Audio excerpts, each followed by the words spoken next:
जय हिंद दोस्तों, आप सभी का स्वागत है मेरे चैनल में। तो पिछली वीडियो में हमने देखा था स्टेट गवर्नमेंट के लेजिस्लेटिव में हमने स्टेट गवर्नमेंट के बारे में जाना, क्यों हमें स्टेट गवर्नमेंट की नीड है, और स्टेट गवर्नमेंट के विधानसभा, स्टेट गवर्नमेंट के both the houses, Vidhan Parishad, विधानसभा, कौन बड़ा होता है कौन छोटा होता है, हमने बात करी थी। और हमने बात करा था विधानसभा के कॉम्पोजिशन पर। तो आज हम लोग बात करेंगे जो कि है विधानसभा के बारे में। विधानसभा हमने बेसिकली बात करी थी पिछली बार कि विधानसभा को कौन कौन हेड करता है। आज हम लोग देखेंगे कि विधानसभा में प्रिसीडिंग ऑफिसर कौन होता है, विधानसभा को कौन हेड करता है। मतलब जो डिबेट्स होती हैं, जैसे आप देखते होंगे लोकसभा में कि इधर रूलिंग पार्टी बैठी है तो इधर अपोजिशन पार्टी बैठी है। लोकसभा की बात कर रहा हूँ मैं।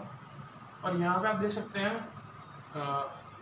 जो कि स्पीकर बैठा होता है लोकसभा का, ठीक है। तो विधानसभा का ऐसे ही स्पीकर कौन होता है, विधानसभा का स्पीकर ही कहते हैं। तो विधानसभा बेसिकली ये जो होता है, ये जो आप देख रहे हैं जो पर्सन बैठा होता है, इसका काम क्या होता है।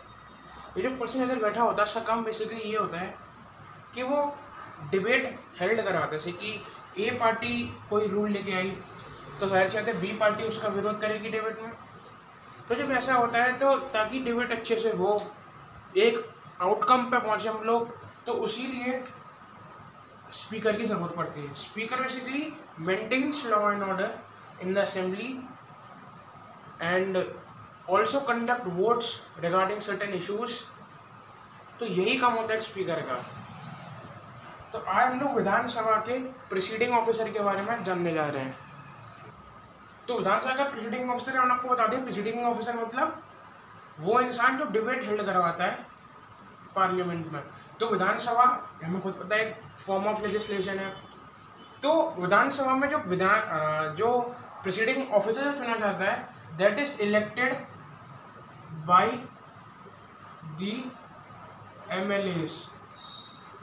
जो लोग ऐसा है, जो लोग विधानसभा में बैठे हैं उन्हें कहते हैं हम लोग MLAs। तो जो इलेक्टेड पीपल है विधानसभा के वो चूज करते हैं प्रिसीडिंग ऑफिसर। यहाँ पे ध्यान देने की बात यह है कि इलेक्टेड पीपल, MLAs कमेंट इसलिए लिख दिया, मैं इलेक्टेड पीपल नहीं लिख रहा, मैं लिख रहा हूँ MLAs। अब MLA से जाहिर एक पार्टी का तो होगा नहीं, हर एक पार्टी से मैं आपको पिछली बार कॉन्स्टिट्यूएंसी समझाया तो उसी हिसाब से MLAs आते हैं। तो ऐसा नहीं कि जिस पार्टी से ज़्यादा रूलिंग पार्टी है तो उसी को फेवर करेगा प्रेसिडेंट ऑफिसर, ऐसा कुछ नहीं है। तो MLA जो कि दोनों पार्टी के होते हैं वो चूज करते हैं प्रेसिडेंट ऑफिसर को। अब प्रेसिडेंट ऑफिसर की जैसे मैंने आपको नीड बताई थी, सबसे बड़ी नीड क्या होती है, सबसे बड़ी नीड होती है टू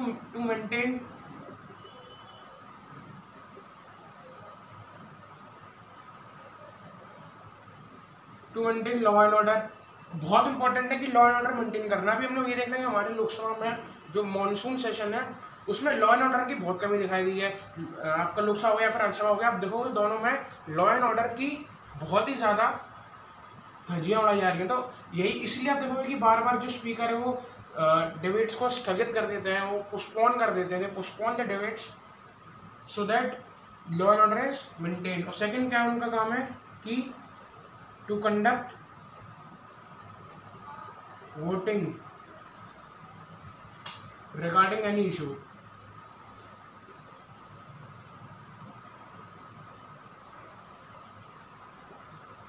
कोई भी इशू हो उनका काम है कि उसके ऊपर एक वोटिंग कंडक्ट करवाना। तो वोटिंग मतलब किस तरीके की होती है, वोटिंग भी अलग अलग तरीके की होती है, वो एक अलग ही टॉपिक है कि किस तरीके की वोटिंग होती है। जैसे मैं आपको हिंट देता हूँ कि किस तरीके की वोटिंग होती है। एक होता है जब हमारा फार्मल बिल पास हुआ था, तो एक होता है जब वो चिल्लाना पड़ता है, जो यस के जो चाहते हैं कि कोई बिल पास हो तो एक अलग साउंड निकालेंगे, और जो चाहते हैं बिल पास ना हो वो एक अलग साउंड निकालेंगे। तो साउंड की वॉल्यूम बता देता है उन्हें कि जिस टाइप का साउंड आ रहा है तो उस तरह का डिसीजन लिया था। और एक तरह का ये होता है कि हाथ रेस करवाते हैं, अलग अलग मेथड है वोटिंग के भी। तो एक होता है हमारा स्पीकर, विधानसभा के प्रेसिडिंग ऑफिसर को हम लोग कहते हैं स्पीकर। मैं ऑफिसर लिख रहा हूँ, officer is called speaker, speaker कहते हैं। और जो डिप्यूटी स्पीकर है उसका काम क्या होता है, डिप्यूटी स्पीकर भी होता है विधानसभा में हमारे, तो डिप्यूटी स्पीकर भी एमएलए द्वारा इलेक्टेड होता है, तो डिप्यूटी स्पीकर भी होता है इसमें।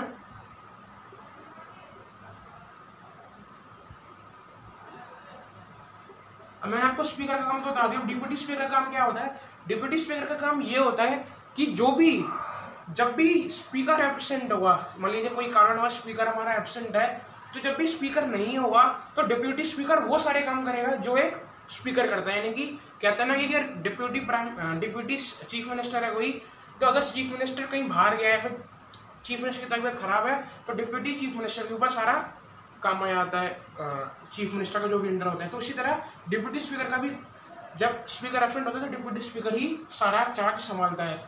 अगर कोई वोटिंग, कोई इंपॉर्टेंट चीज़ पे कोई डिसीजन मतलब डिबेट करवानी है, तो स्पीकर नहीं है अगर, तो सारे राइट्स स्पीकर के डिप्यूटी स्पीकर पे चले जाएंगे। ऐसा नहीं कि डिप्यूटी स्पीकर छोटा है तो उसे कम राइट्स मिलेंगे, ऐसा कुछ नहीं है। ये काम ही तब आता है जब स्पीकर नहीं होता, स्पीकर नहीं है तो सारे राइट्स इसे ही मिल जाते हैं एक तरह से। तो हम देखते हैं लोकसभा विधानसभा का टर्म क्या, मतलब वो कितने टर्म तक रह सकती है। अब विधानसभा की टर्म मतलब किस टाइम तक विधानसभा, एक पर्टिकुलर विधानसभा रह सकती है। तो इसका पर्टिकुलर टाइम फ्रेम है, इसका पर्टिकुलर टाइम फ्रेम है 5 ईयर्स का। ये 5 ईयर्स तक एक विधानसभा रह सकती है, और 5 ईयर्स से पहले भी खत्म हो सकती है अगर कोई कोलिशन गवर्नमेंट फॉर्म होती है। तो अगर जो लीडर ने मदद करी थी पार्टी फॉर्म करने में, रूलिंग पार्टी के आने में, अगर वो अपना साथ वापस ले लेते हैं तो डिसॉल्व भी हो जाती है कभी कभार। जैसे जम्मू कश्मीर में एक बार जो हमारी विधानसभा है वो डिसॉल्व हो गई थी, तो डिसॉल्व हो जाती है। डिसॉल्व भी मतलब अभी हम लोग जो पार्लियामेंट के बारे में पढ़ेंगे तब हम जानेंगे पार्लियामेंट डिसॉल्व कैसे होता है। अभी बेसिक समझ लें कि जिन लोगों ने मदद करी है पार्लियामेंट में पार्टी फॉर्म करने के लिए, जब वो अपना हक वापस ले लेते हैं, अपना मदद वो तोड़ देते हैं, तो एक जो हमारा पार्लियामेंट है वो डिसॉल्व हो जाता है। और ये जो विधानसभा है इससे हम लोग इसका जो 5 ईयर से, इस जैसे कि मतलब ये 5 ईयर से डिक्रीज भी हो सकता है कि ये डिक्रीज कब होगा, तो कब होगा जब कभी भी कोलिशन गवर्नमेंट, या फिर इसे सिंपल टर्म्स में कहा जाए तो आप लोग कह सकते हैं डिसॉल्व भी हो सकता है। आपकी किताब में शब्द दिया है डिसॉल्व, तो आप कह सकते हैं कि हाँ parliament can be dissolve within 5 years also, and they can be extended up to certain privileges up to certain time by central legislative। इनका जो टाइम है वो इंक्रीज भी कर दिया जाता है बाय सेंट्रल लेजिस्लेटिव। खुद नहीं कर सकते, सेंट्रल लेजिस्लेटिव यानी कि आपकी लोकसभा है वो ये कर सकती है। सेंट्रल लेजिस्लेटिव इसका जो टाइम है वो इंक्रीज भी कर सकता है, तो डिपेंड करता है सेंट्रल लेजिस्लेटिव के ऊपर। तो इतना ही था विधानसभा के ऊपर। अगली वीडियो में हम लोग देखेंगे विधान परिषद के बारे में पूरा देखेंगे। So thank you for watching.